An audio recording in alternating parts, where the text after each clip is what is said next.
எல்லாருக்கும் வணக்கம். இன்னைக்கு மார்க்கெட்ல ஒரு பெரிய சம்பவம் நடக்க போகுது. நேத்து ராத்திரி நடந்த சில விஷயங்களால மார்க்கெட்டோட மொத்த டைரக்ஷனுமே தலைகீழா மாறிடுச்சு. அது என்னன்னு தெரிஞ்சுக்கணுமா? வாங்க இந்த மாற்றத்துக்கு பின்னாடி என்ன காரணம் இருக்குன்னு டீடைலா பார்க்கலாம். இன்னைக்கு காலையில கிஃப்ட் நிஃப்டி பாத்தீங்கன்னா கிட்டத்தட்ட 400 பாயிண்ட்ஸ் கேப் அப் ஓபனிங் காட்டுது. ஆமா, நீங்க கேட்டது சரிதான், 400 புள்ளிகள். இது ஒரு பயங்கரமான பாசிட்டிவ் ஸ்டார்ட்டுக்கான அறிகுறி. ஆனா எப்படி நேத்து வரைக்கும் ரொம்ப பதட்டமா இருந்த மார்க்கெட் இன்னைக்கு திடீர்னு இவ்ளோ பெரிய ஜம்புக்கு எப்படி ரெடியாச்சு? இந்த கேள்விக்கான பதில தேர்றது தான் இந்த முழு பகுப்பாய்வோட நோக்கமே.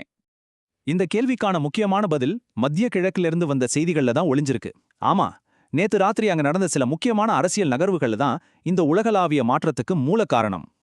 இப்ப இந்த ஸ்லைட பாருங்க. இதுல இருக்கிற டைம் லைன் தான் ரொம்ப இன்ட்ரெஸ்டிங். ஒன்னு பின்னாடி ஒன்னா நடந்திருக்கு.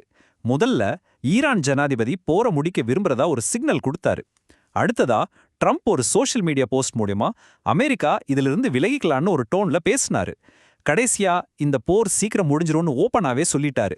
இந்த 3 செய்தியும் ஒரே ராத்திரியில அடுத்தடுத்து வந்ததால உலக மார்க்கெட்டுக்கு ஒரு பெரிய நிம்மதி கிடைச்சது. இந்த பாசிட்டிவ் நியூஸ் வந்தோடனே பயம் குறைஞ்சி உலகம் முழுக்க மார்க்கெட்ல ஒரு பெரிய ரிலீஃப் ரேலி ஏற்பட்டுச்சு. அதாவது ஒரு நிம்மதி பேரணி. வாங்க அதோட தாக்கம் எப்படி இருந்துச்சுன்னு பார்க்கலாம். போர் பதற்றம் தணிஞ்சா முதல்ல ரியாக்ட் பண்றது கச்சா எண்ணெய் விலை தான். எதிர்பார்த்த மாதிரியே சப்ளைல எந்த பிரச்சனையும் வராதுங்கிற நம்பிக்கை வந்ததால கச்சா எண்ணெய் விலை ஒரே ராத்திரியில கிட்டத்தட்ட 4% சரிஞ்சிருக்கு. எண்ணெய் விலை குறைஞ்சா பணவீக்கம் குறையும் இல்லையா? அதனால இது மார்க்கெட்டுக்கு ரொம்பவே நல்ல விஷயம். அடுத்து மார்க்கெட்டோட பயத்தை அளவிடுற விக்ஸ் இண்டெக்ஸ். அது ஒரே ராத்திரியில 17.5% சரிஞ்சு 31லிருந்து 25க்கும் வந்திருக்கு. இந்த ஃபியர் இண்டெக்ஸ் குறையுதுன்னா இன்வெஸ்டர்ஸ் எல்லாம் தைரியமா முதலீடு செய்ய தயாராகிட்டாங்கன்னு அர்த்தம். இந்த நிம்மதியோட தாக்கம் அமெரிக்க பங்கு சந்தைகள்ல தெளிவா தெரிஞ்சுது. பெரிய கம்பெனிகள்ல இருந்து டெக்னாலஜி கம்பெனிங்க வரைக்கும் எல்லா செக்டாரும் நல்ல ஏற்றம் கண்டது. டவ் ஜோன்ஸ் 2%, S&P 500 கிட்டத்தட்ட 3%, நாஸ்டாக் 4%க்கு பக்கமா உயர்ந்தது. சரி, இப்போ உலகத்துல நடந்த விஷயங்கள் எல்லாம் இருக்கட்டும், நம்ம இந்தியன் மார்க்கெட்டுக்கு வருவோம். இந்த குளோபல் பாசிட்டிவ் நியூஸ் எல்லாம் இன்னைக்கு நம்ம மார்க்கெட் ஓப்பனிங்க எப்படி பாதிக்கும்? நம்ம முதல்லயே பேசின அந்த 400 பாயிண்ட் ஏற்றம் காட்டினது இந்த கிஃப்ட் நிஃப்டி தான். இது நம்ம நிஃப்டி 50 ஓபன் ஆகுறதுக்கு முன்னாடியே அதோட போக்கு எப்படி இருக்கும்னு ஓரளவு கணிச்சு சொல்ற ஒரு முக்கியமான இண்டிகேட்டர். இந்த பெரிய ஏற்றம் உலக அளவுல வந்த பாசிட்டிவ் நியூஸை நம்ம மார்க்கெட் முழுசா ஏத்துக்கிட்டதை காட்டுது. உலகளாவிய காரணிகளை தாண்டி சில இந்திய நிறுவனங்களும் இன்னைக்கு அவங்களோட சொந்த செய்திகளுக்காக கவனத்துல இருக்கும். அந்த முக்கியமான பங்குகள் என்னென்னு பார்க்கலாம் வாங்க. இன்னைக்கு நம்ம கவனத்துல இருக்க வேண்டிய 3 முக்கியமான பங்குகள். முதல்ல HDFC பேங்க். அவங்களோட MD அண்ட் CEO மறுநியமனம் சம்பந்தமான செய்தியால கவனத்துல இருக்கு. ரெண்டாவதா HAL. அவங்களோட சூப்பரான வருமானம் மற்றும் பெரிய ஆர்டர் புக்கால இன்னைக்கு ஸ்ட்ராங்கா இருக்கலாம்.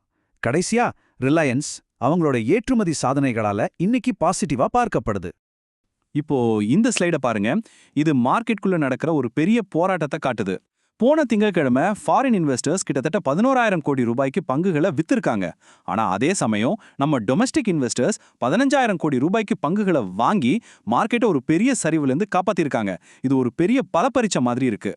சரி, இன்னைக்கு நாள் மற்றும் இந்த வாரம் முழுசும் மார்க்கெட்டோட போக்க பாதிக்கக்கூடிய சில முக்கியமான விஷயங்கள் இருக்கு. நாம அதை கண்டிப்பா கவனத்துல வச்சுக்கணும். உள்நாட்டுல இன்னைக்கு மாசத்தோட முதல் தேதியா இருக்கிறதால மார்ச் மாசத்தோட ஆட்டோ சேல்ஸ் டேட்டா வரும். இது நம்ம பொருளாதாரத்தோட நிலவரத்தை காட்டுற ஒரு முக்கியமான அறிகுறி. உலக அளவுல இன்னைக்கு ராத்திரி அமெரிக்காவோட உற்பத்தி மற்றும் சில்லறை விற்பனை டேட்டா வெளியாகுது. இது உலக பொருளாதாரத்தோட போக்க கணிக்க உதவும். ஆக முக்கியமான விஷயம் என்னன்னா, மார்க்கெட்டோட சென்டிமெண்ட் இப்போ ரொம்பவே பாசிட்டிவா மாறிடுச்சு.